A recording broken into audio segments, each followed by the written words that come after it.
Hey, I'm Matthew Moscoviak from CNET, and today we're going to take a look at the Cambridge Audio Minx Air 200.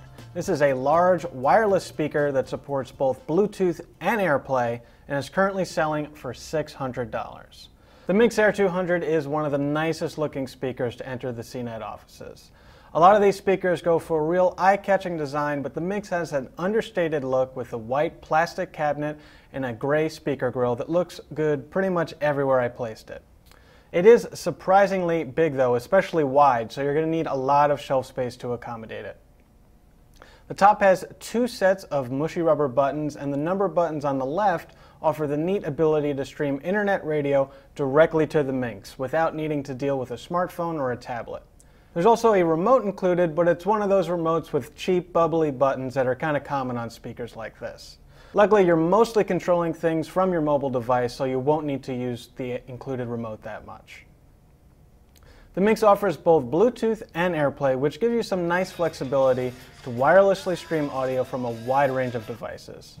AirPlay does theoretically offer better sound quality with Apple devices, but it also requires a Wi-Fi network, so luckily you can always fall back to Bluetooth if you're outside of your home network.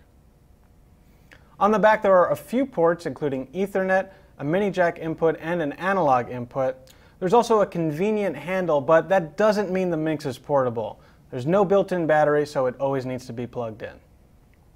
For listening tests, I had the Minx 200 set up directly next to the Klipsch KMC3 in the Peachtree Audio Deep Blue, and it couldn't quite rock out with the other speakers.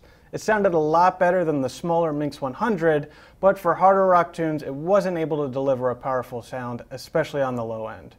Jazz and pop sounded better on the Minx Air 100, but when I switched between the speakers, I still found the other system sounded a little richer. So overall, the Minx Air 200 is a decent sounding speaker with a great design and a solid feature set, but that's not quite enough to justify the $600 price tag. If you're okay with a more mellow sounding speaker, it may be worth considering, but otherwise you'll get a better value from other wireless speakers. I'm Matthew Moscoviak, and this is the Cambridge Audio Minx Air 200.